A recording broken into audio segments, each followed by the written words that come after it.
Hello, everybody, and welcome to the show, which will be the most difficult show for me on Chess 24.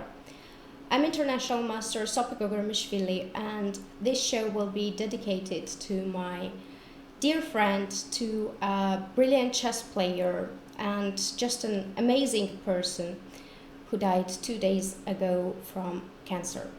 Nino Khurtsidze, at age of 42, broke our hearts 2 days ago, left us in tears, and it's just very difficult for me to talk about her as I knew her very well.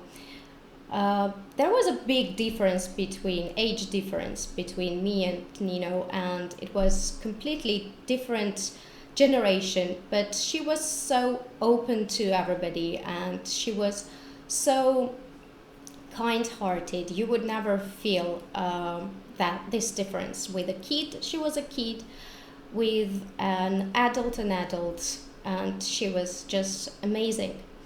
I thought that I would dedicate this show in memory of her, and I'll show you some games we've played against each other, and I wanted to liven up the memories I have with her. I, of course, played a lot of tournaments with her. We played many Georgian championships or different events, and she was just super strong. When she was only 13, she won the Georgian Women Championship.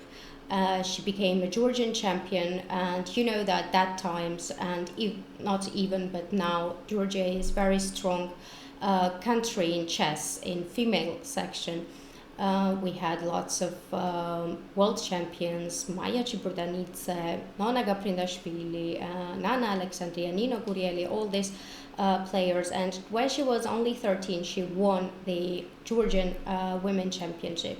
She was 6 times Georgian champion, and 1 time in open section, which meant that she beat all men and became a Georgian champion in men. She was an amazing person, really amazing person. The last time I played against her, I think it was in 2016, but she was very, very difficult opponent for me. I have never beaten her, and I lost 6 games against her, which I am going to show you in anytime soon. And the last tournament we played together, it was in Iran, the World Championship. She did very good there as well. She first round she knocked out Natalia Zhukova, then she knocked out another very strong Georgian chess player, Nino Khurtsidze, and she had a very, very good event. And the times after the tournament, I heard a year ago, let's say, I heard that she was suffering from cancer. And that was a shocking news for me, because when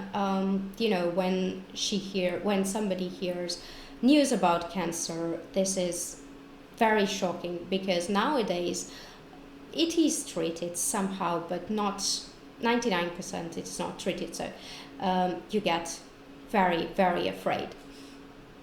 But she was very, very strong person, and when I heard this news, I was in complete shock. I tried to talk to her, and she was not afraid, or she wouldn't show you that she's afraid. She would calm you down. She wouldn't talk about her problems, but she would always help others.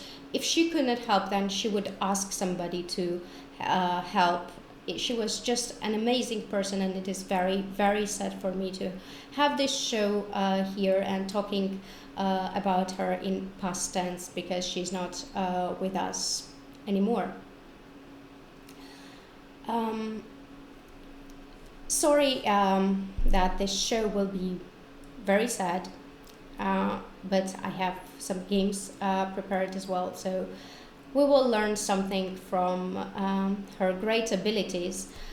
She had a style, a very aggressive attacking style, and as well as understanding of positions.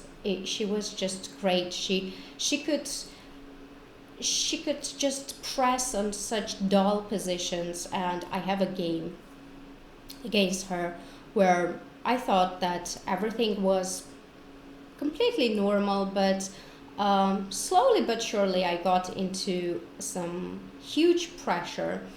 And after that game, I decided that I'm never going to play this Slav or sorry, any Slav structure against her, because she was just super good in it.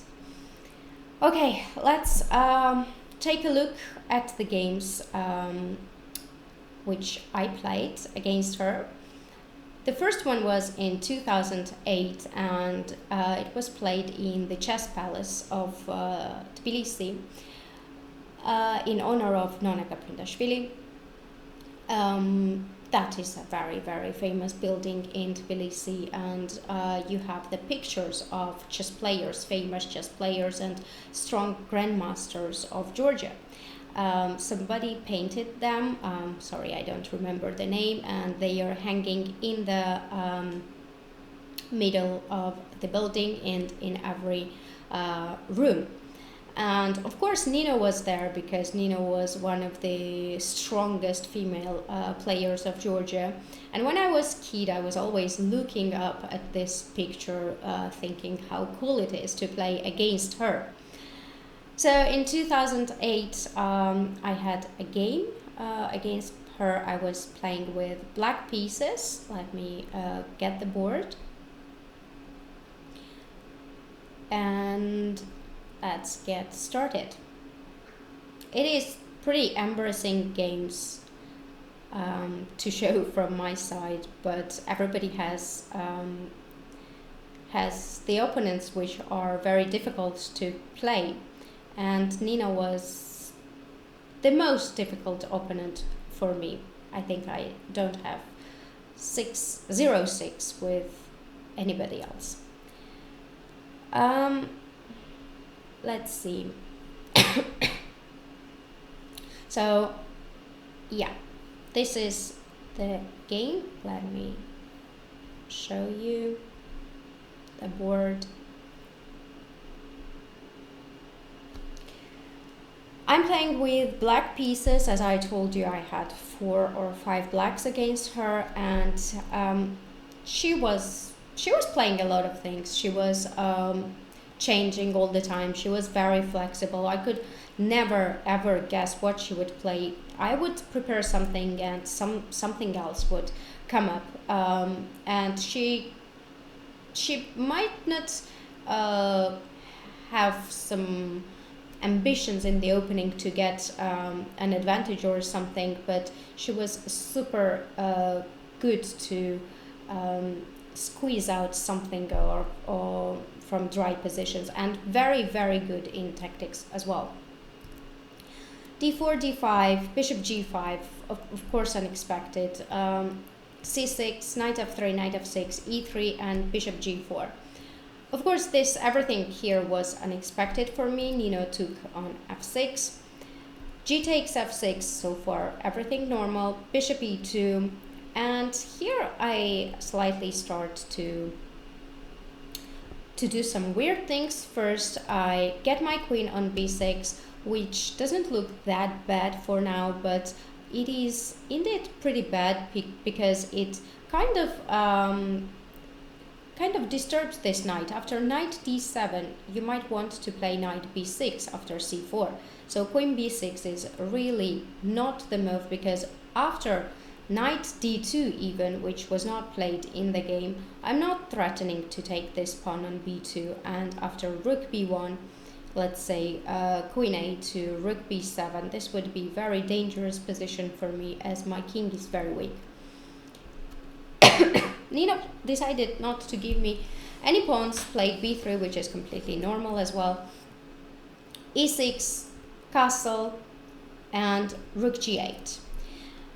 An illusion. This is an illusion to have some kind of attack on the king side, because my big problem is with my king. King is in the center, king is in the center, and if I do something, if I castle short side, then it would be disaster for me. If I castle long side, then after c4, c5, b4, I'm in trouble. So I didn't realize at this point that I could be in trouble, or something dangerous would be there for me.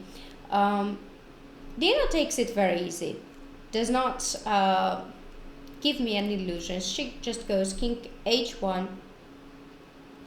and not to be afraid of any bishop h3, knight d7 and c4. Very free and nice position for white. Now it is time for me to do something with the king or play bishop e7, but sorry. Anyway, what to do with this king, it's unknown, so I decided to castle. And the moment I decided to castle, I thought that nothing is that scary with my positions. I will build up something on g file with rook g6, bishop e7, rook g8, and something will be there. But this is, of course, very, very bad thinking, because even if I manage to put, let's say, rook g6, bishop e7, and rook g8, there is no attack, absolutely no attack on the king side. If I take on f3, then after bishop f3 and bishop f3, g2 pawn is always defended. If I don't take it, then this bishop on g4 is disturbing me. So after c5, white is very fast on the queen side. This position is already very, very hard to play. After queen c7, b4, I tried to play in the center because there is an old rule: if they are attacking you on the wing, you have to attack in the center. e5, sorry, but this does not help. This does not help at all, because after knight c3, what can I do? If I play e4, where is my attack? Something like knight d2, bishop e2, queen e2, and b5 is coming, so it's pretty bad. Knight c3, f5, b5. White is very fast, as you can see. Queen a5, b takes c6, b takes c6, queen b3. Very natural play from Nino. I took here bishop f3. Maybe it was better to play something like king c7, but I was afraid of knight e5, and maybe rightly so, because if I take on sorry, if I take on e2, then after knight e2, knight e5, rook fb1, intermediate move, queen a6, d takes e5, queen e2 is impossible. So if in case of bishop c5, just knight f4 and rook b8 doesn't work, because after rook b8, anyway queen c2, and if this guy goes, then d5 pawn is hanging. This is the thing that I could try, but as you can see, white is completely winning here, and black has very, very big problems with his king. So after bishop f3, which I decided to take, bishop f3, I have no hopes to have any attack on the king side, and I went something like knight b2, but knight b8, but this looks very ugly. After rook a b1, queen c7, queen a4, very natural, bishop h6, rook b2, doubling the rooks on the b file, e takes d4, e takes d4, rook e8, and just a small tactic, bishop d5. In case of cd5, then knight d5, and this queen has problems to go somewhere. Queen c6 doesn't work because of rook b8 tactic. And queen d8 also doesn't work because of queen a7. So the game is pretty much over here, and after bishop d5 I just resigned. So as you can see, she didn't give me any chance, and it was very, very clear example of a kid playing against an experienced, very strong chess player. This is, I would call this game just in this way. Let's see another game which was played in 2009. I had to play against her pretty often because I started competing in the round robin tournaments of Georgian Championship pretty early, and yeah, she was always there. She won it 5 times in women and 1 time in open section, as I told you.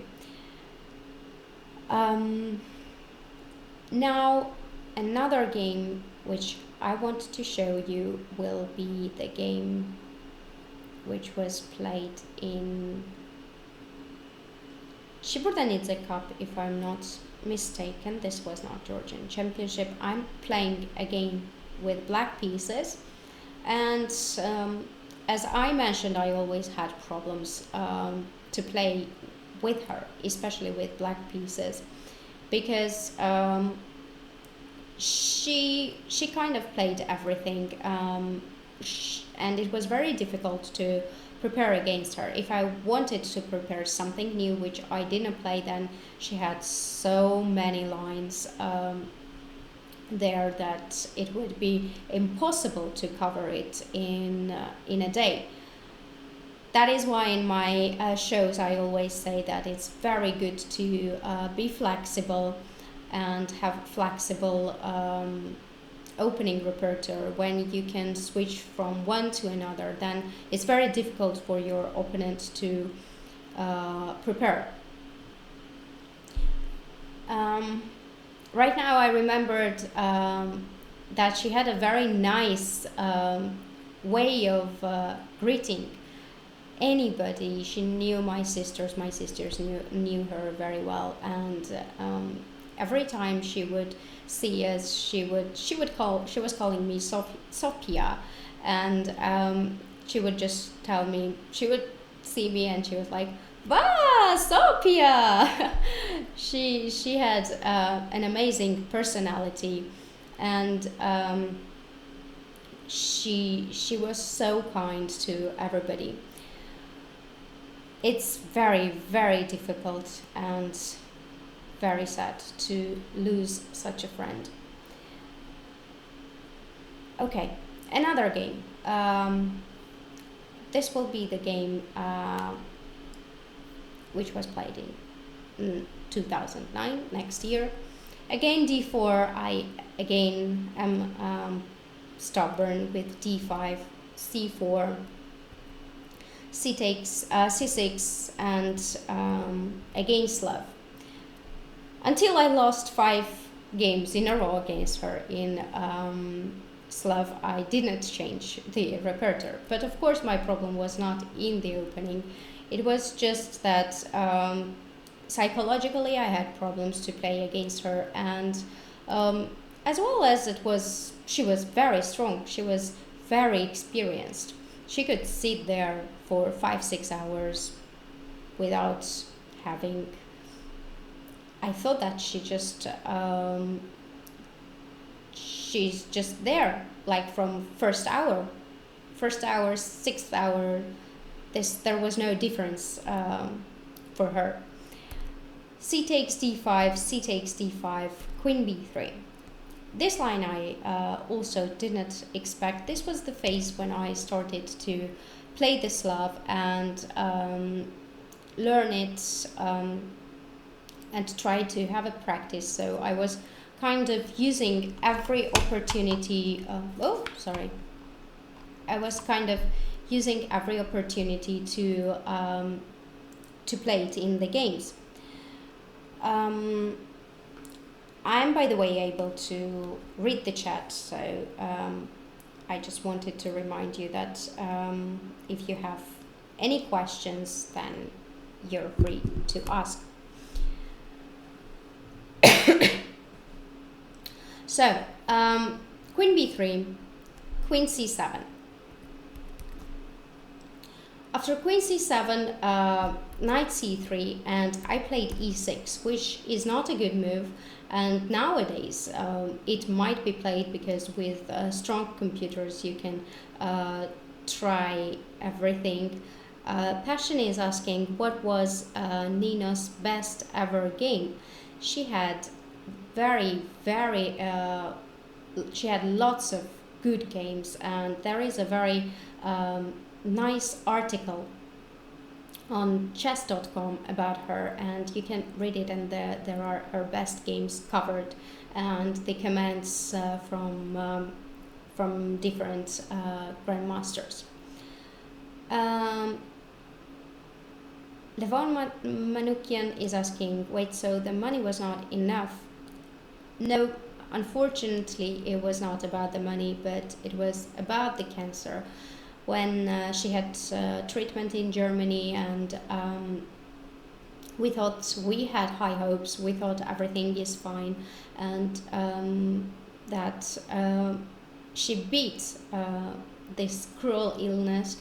But when she was about to come to Georgia, come back to her country, she did analysis again, and it seemed like that, I don't know, the cancer got back or something like this. Maybe this is not the right phrase to say, but the analysis were bad, and then the doctors gave no hope.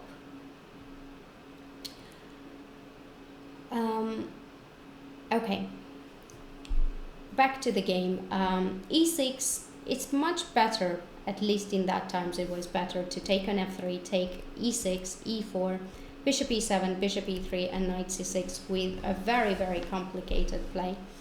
I played e6 and knight e5. Here I probably had to play knight c6, knight g4, and knight g4. I had to give up my bishop, but I don't like giving up two bishops just like this, and I think rightly so, because in this position it is really seen that white's position is more preferable. Bishop f5. I played bishop f5, bishop b5, and once again I'm losing like a kid, because after bishop b5 I play a very bad move, knight bd7. It was very much necessary to play knight c6 and to play this type of position with queen a4, rook c8, queen a7, give up the pawn.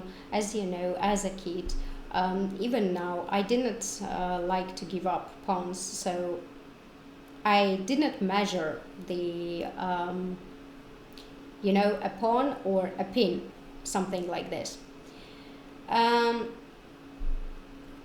So after knight c6, I would lose a pawn, so I kind of excluded that line, and I played knight bd7, which is a very horrible move after a very strong break.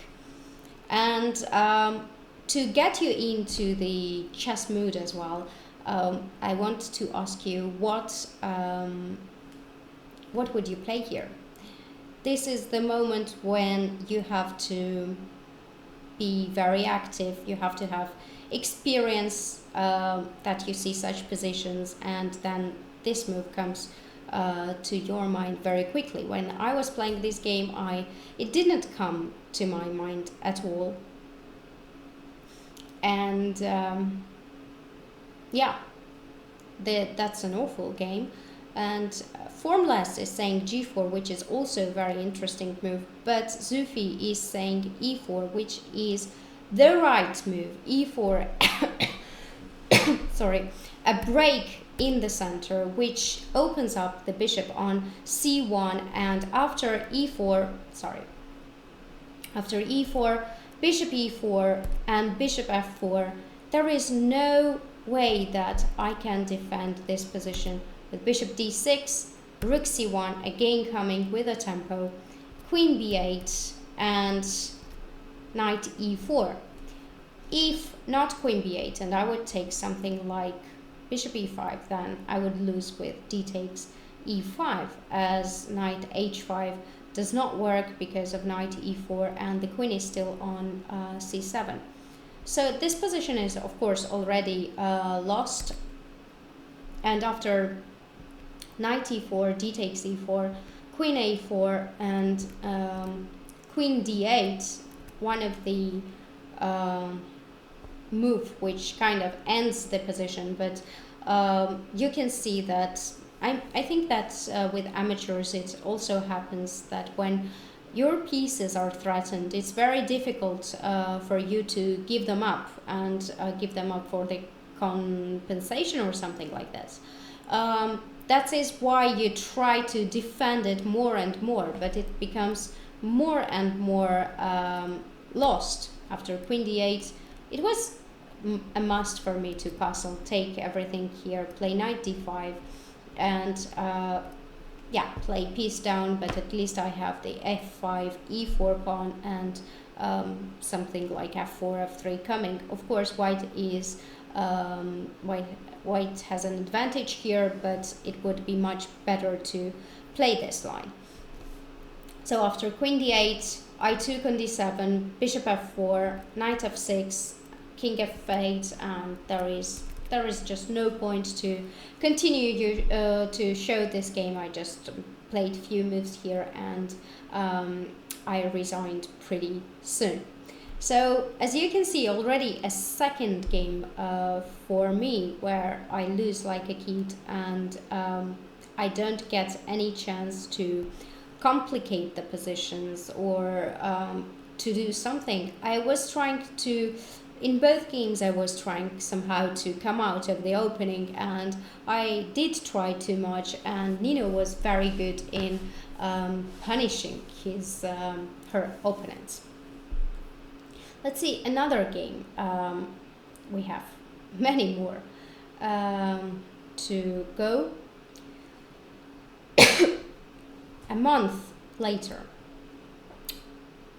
or 2 months, I don't remember exactly, but in 2009 I played against Nino again, and this is the first time and probably the last time when I will read out the comments I have in the game. I will read out the notes that are in this game, and yeah, the game starts with, oh damn, another worse game, what's up with me, and question marks. d4, d5, c4, c6, e3, bishop f5, knight f3, e6, knight c3, knight d7, knight bishop e2. Again, Slav structure, though I have my bishop on f5 right now, and I think that here it didn't go very well for, oh sorry, I'm not showing you the board.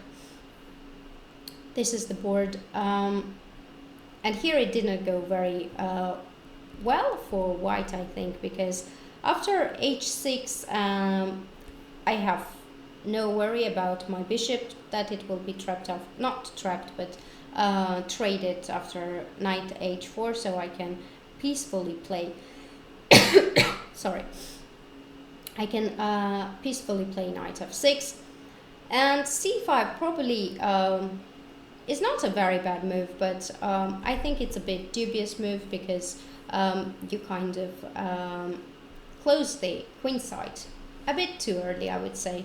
Bishop c7 and b4. Nino tried to beat me again in the same style, but the difference is that now my king is in the center, and I have an opportunity, of course, to castle on the short side. I shouldn't go long castle, But I had these memories, remember, from the first game that, ooh, this attack is dangerous. So I decided to play something which nowadays is the first line of computer, but that times it seemed a very, very bad move. I even remember that after playing g5, here in my game and in the notes it says g5 question marks. Are you crazy, girl? Well, okay, let me explain. This is what I write.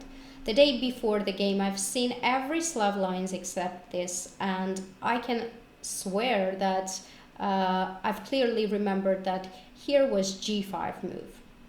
I sometimes have this problem when I kind of remember something and I don't look at the position, I just play what I remember. Besides, I remembered, it says in my notes, that it was Rybka, that times it was Rybka move, and black had excellent position. But unfortunately I was mistaken. Now, yesterday I looked at this game again to have it on the show today, and g5 is of course the first line of Stockfish 9. It is just a move which seems nice. There is nothing wrong with g5, and white will be in a bit of trouble if I create some counterplay.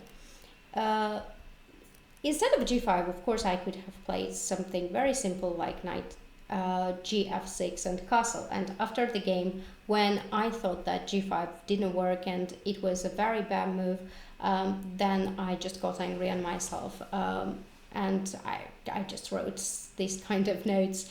Well, why can't I play simple or something like this? Why I always need to attack when I see the opportunity that I have an opportunity to attack. So after g5, knight d2. This is of course a move, but bishop d3 probably would be better to play, and after bishop d3, queen d3. Now this g5 to me, even now, looks tiny bit ugly in sense that if I said A, I have to say B as well. I cannot just make knight of gf6 short castle or something like this, because then g5 would be out of game completely. So I have to go g4, knight d2, and knight e7. So once again, I have to leave my king in the center and play on the king side. But again, the main rule here, which is if they are attacking you on the king side, break in the center. e4 works here for white perfectly, and I think that white has pretty good position. Instead of knight e7, f5 is possible, and after f5 many things can happen, very complicated position. This doesn't mean that g5 was bad, if Stockfish is saying that it was not bad. So after knight d2, knight gf6, and bishop b2, that was a very weird move for me to see from white side, and I even wrote like, that's not the move that grandmasters make, and then I wrote that, but with me every move is possible. So you can see how disappointed I was in this game. But Nina was brilliant. She would sit there at the game as if nothing happens, as if black doesn't have any advantage or something, as if everything is normal. And she had a character, she had a fighting spirit. She would fight in any position, and even in this game I managed to have a winning combination which would end the game but I couldn't see it. And when I could not see it, that was the moment she used and beat me again. Bishop b2, not the move, of course. b5 probably is the move to play. And after b5, yeah, I don't know, maybe h5 or queen b8. If queen b8, then b takes c6, b takes c6, and knight a4 is tiny bit bothering. So, sorry, I don't know after bishop h2 how good this is for white. Probably not very good, because g3 would not make sense here after h5. But knight f3 I would be tiny bit afraid of. But there is knight g4, and now g3, a very complicated position. I have to take it probably, and after f takes g3, then if I take queen g3, I don't want to allow queen c6, but of course black always has a perpetual. So in this game there was really many beautiful lines, and I'll ask you something once again. Queen b8, g3 was played, h5, and I write here that it really seems that I have an attack. Probably the computers were very, very slow and very weak, or I had very weak computer engine. When I say that it really seems that I have an attack, but meaning that there is none. Of course there is an attack, and after bishop f3, which was played in the game h4, Nino panicked here a bit, and she played e4, which is a bad move, but psychologically a very good move. Because here I had to show that I'm not afraid of anything, and I had to take on g3, take, and this is the moment where I'd like to ask what the opinion. What would you play here? Any thoughts? What happens in this position? Sorry.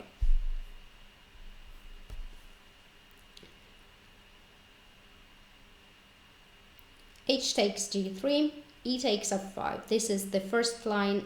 We are going to look at it when we are calculating something, because I took a pawn and my piece was hanging. Chess Beauty is saying that g2. Easy Rider saying gh2, king h1 leads to nowhere, where I completely agree.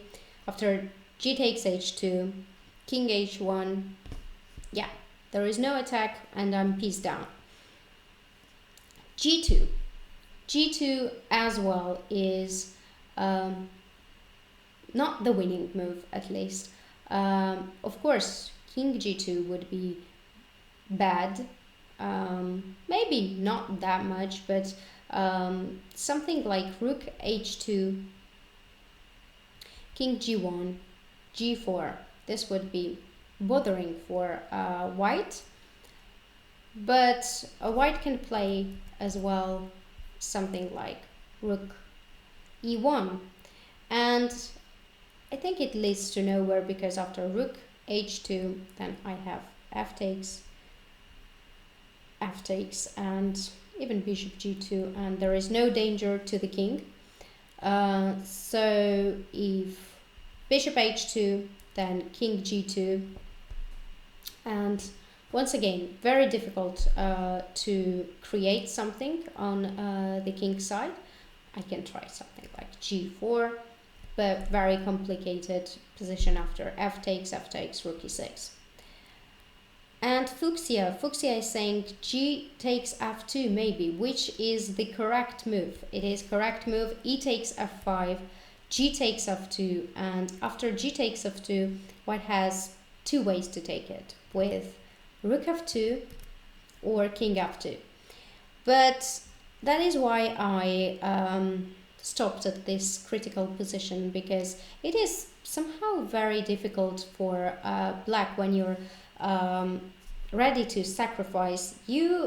First move that comes to mind is g takes h2, second move is g2, and third move g takes f2, rook f2. You just don't want to allow it because the rook comes into the defense, and why did I allow it? But g takes f2 is winning, because after g takes f2, rook f2, which seems very logical, bishop h2, king f1, bishop g3. Now the problem is that the rook on f2 is hanging, and not only hanging, but if you just take it on e6 and let's say I take it back, there is no good moves for white here. Let's say you play queen e2 and let me to take on f2. I can gladly take it. Even if you take queen e6, king d8, there is no danger to the black king.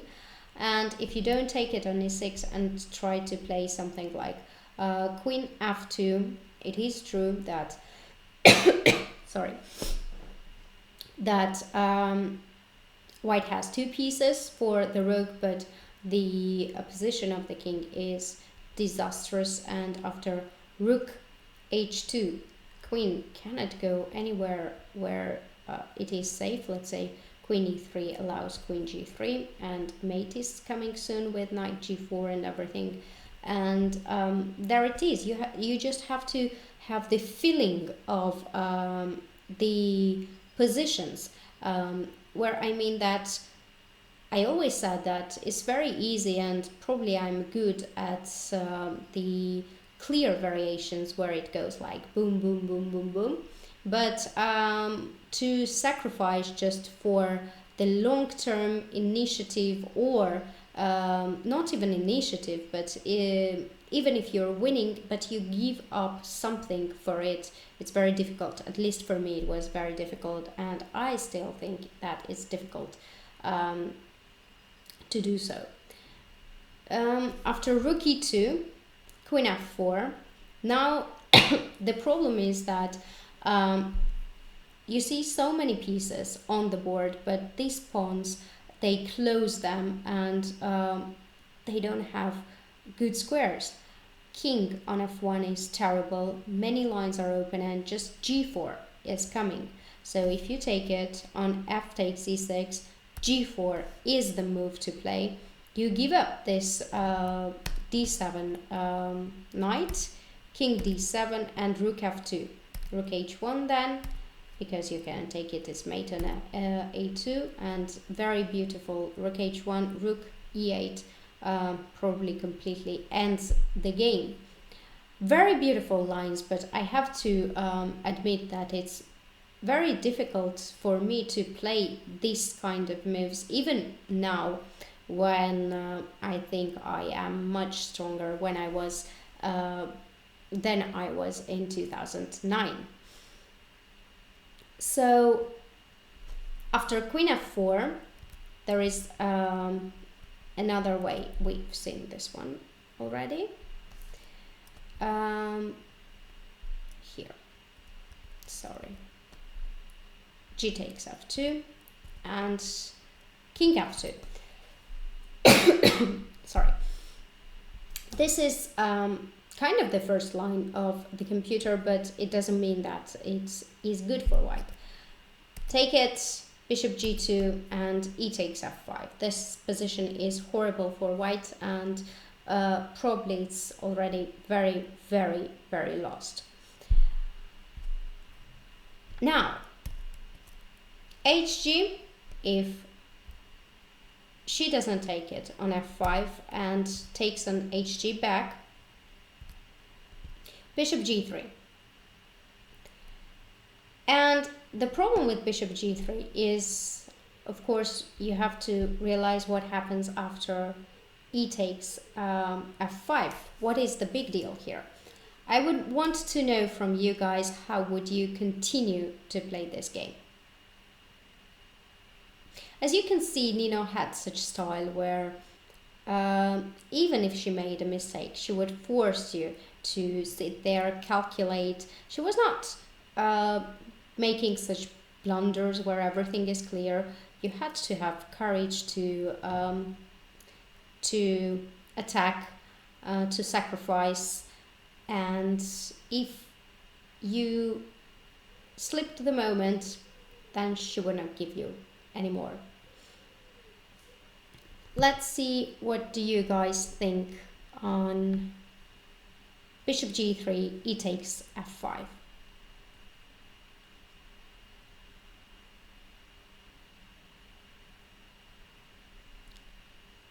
I'll be waiting for your answers in chat.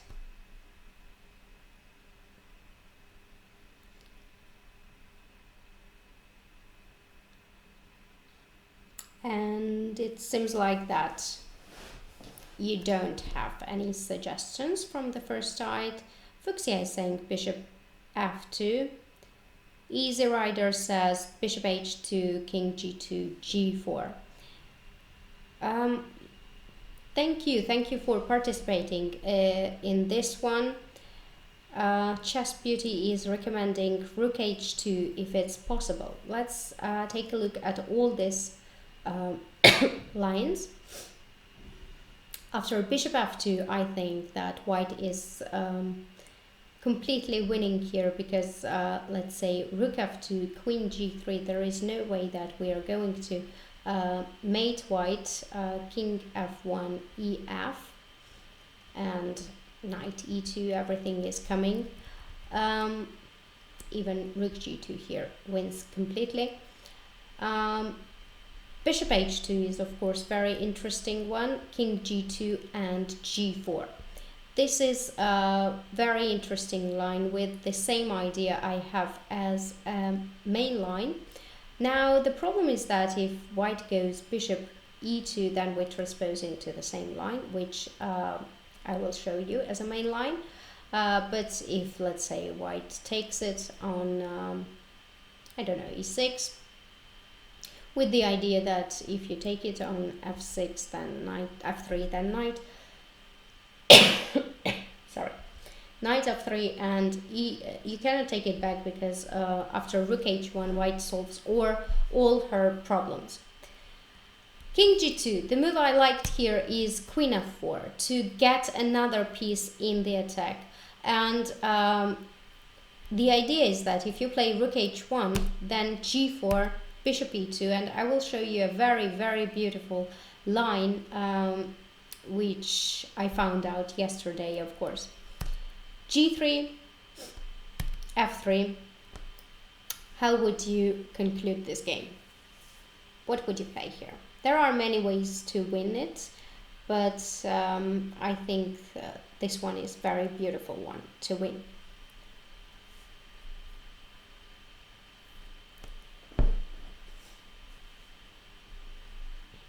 Once again, I will wait for the suggestions. Queen e3, knight g4 twice.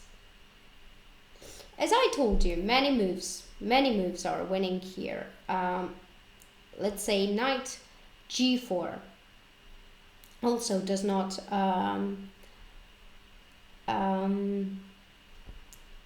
how to say, does not change the evaluation of the game. It is winning. It is very good move.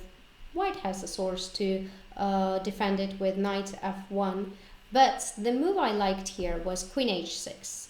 The thing is that I want to mate the guy, white. Queen h3, king f1, that's why, to escape. Now queen e3, f1 square is not possible anymore. Queen e1, g2, very beautiful move. After king g2, rook g8, you cannot go king f1 because there is a move, a mate, not a move but a mate. And after king h3, now back to h6, queen h4, and a nice mate on h4.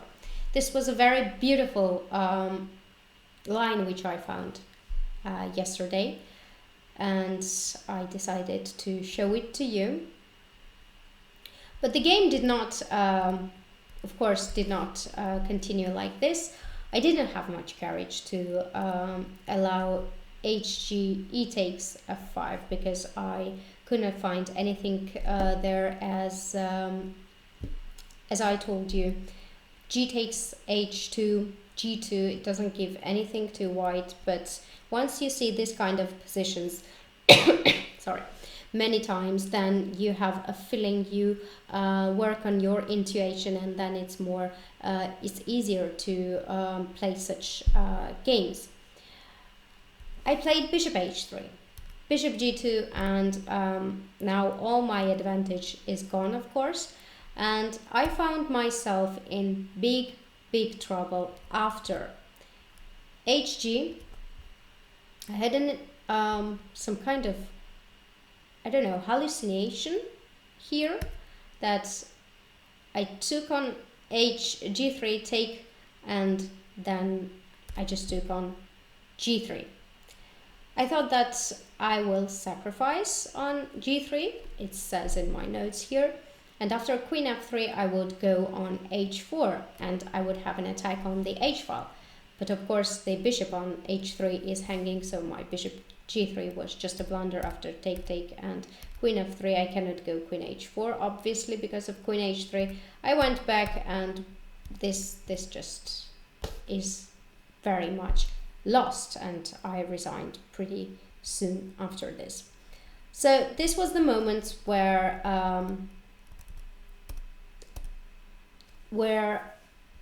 e4 on the score sheet, and just like this, it is a bad move because it loses to hg3. But practically, I would think that it is a very good try to gamble a bit. Okay, if your opponent will see it, then yeah, that's fine, because anyway it is very difficult for white to defend this type of positions, and if white goes into slow mode where she tries to defend everything slowly and be passive, then for sure black would have very easy play, even with king e7, queen g8, queen h7, rook to another rook to g8. So practically I think that e4 is very good move. I would put an exclamation mark on it, because yeah, it is losing, but I had to find it, and it is very difficult to find it on the board. It is very difficult to just give up this bishop just like this and allow not rook f2, but allow gf rook f2, not king f2, but allow gf rook f2. This is very hard to find that. Just give up this thing. And there is my girl Anna. Hi, Miss Strategy. I'm very happy to hear from you. It's been a long time, and indeed this is a very sad news, and this show is dedicated to the memory of our dear friend. Anna was the one who was helping me as well to when there was news about Nino having the cancer, and we needed to donate money and everything like this. Anna found a page where people could donate for Nino.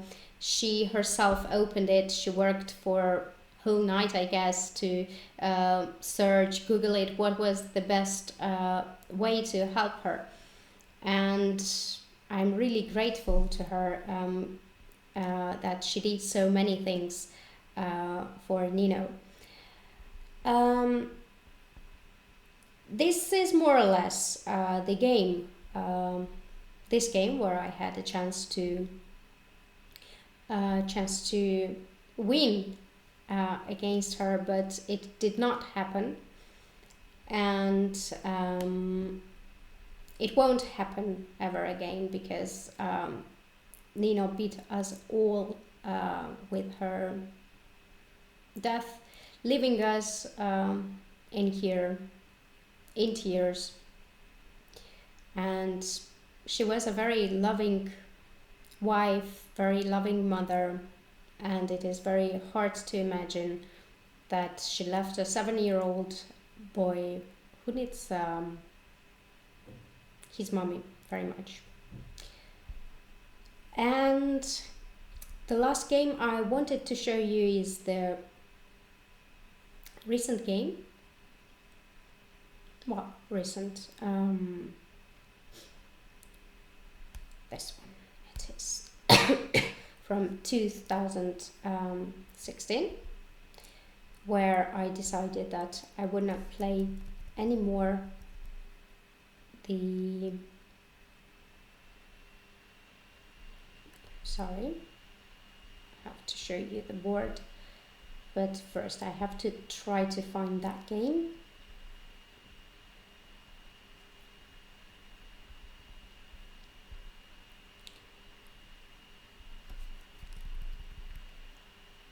I had many games with her. I never managed to beat her in the classical games. Ooh, it's tough to find. Very tough to find.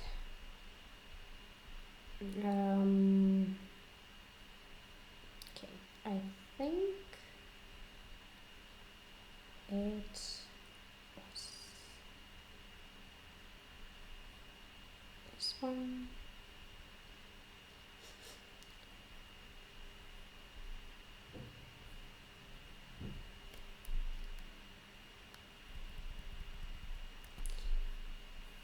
Yeah, this was the moment where I played European Championship, and I needed a win to ensure my qualification to the World Championship. And I played against Nino the last round, so you can imagine my reaction, playing a game with the most difficult opponent for me, with whom I had lots of losses, and I'm not going to show you all of them because, well, some are in the Blitz games, some are in the Rapids, but 6 are in the classical ones. But this is the very recent game, probably the last game I played against her at European Championship. And finally I understood that I did not have to play anything that looked like Slav against her. So I decided to mix it up. First I mixed it up in 2013 or 14 when I played the King's Indian. I was not playing that much, but I prepared it for the game, and as I told you before, it was very difficult to prepare against her because she played a lot of games, so she played a lot of lines, so my try with King's Indian was not successful as well, but this one was kind of successful because I got the line which I wanted to play, so I played something like this. Now e4, c5, d5, and we got, I'm again with black pieces, and we got the position, Benoni type of position with not c4 is not included, so castle, bishop d3, e6. I would quickly go to the critical moment, b5, bishop d7, knight c4. This is the moment where I realized that everything is going very good for me because I got a play, I got finally a clear position and not a closed position where Nino was very good to put pressure. And sometimes it happens, because it is just sometimes it just happens that you have to change the way you're playing against your opponent. So I played here rook e2, just to have my d6 pawn defended, and then I waited to take the pawn on d5, knight d7, rook fd1, and knight b6. And the moment here after b4, queen d7, you can see b4, very aggressive move as well from the white side, b takes c5, knight c4, take, and c6. I realized that I had very good position here, and I needed a win, and maybe finally it was time to convert this game into something.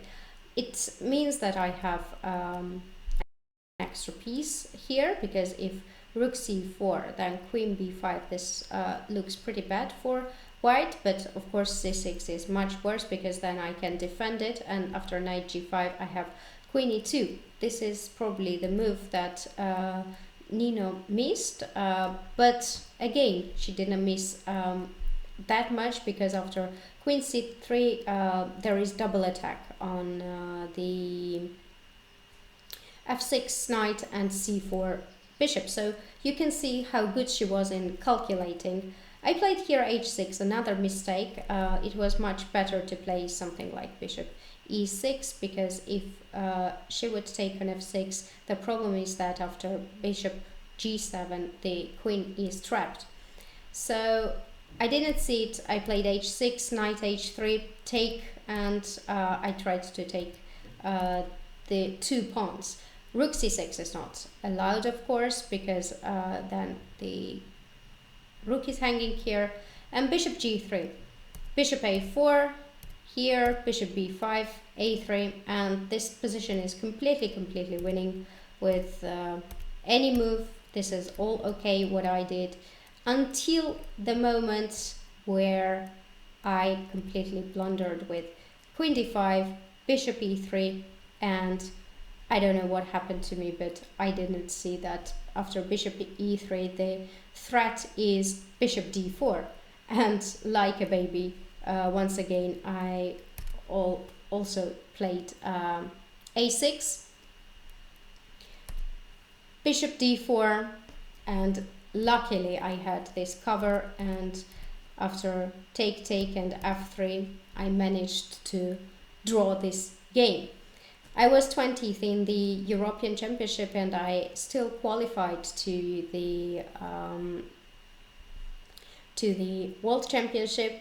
But as you can see, Nino was very tough opponent for me, and even twice I got a chance to beat her, I never ever managed.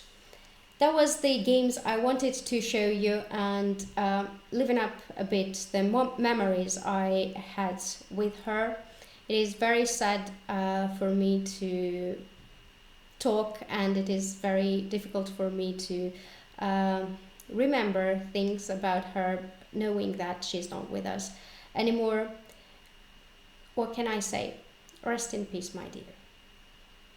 Goodbye.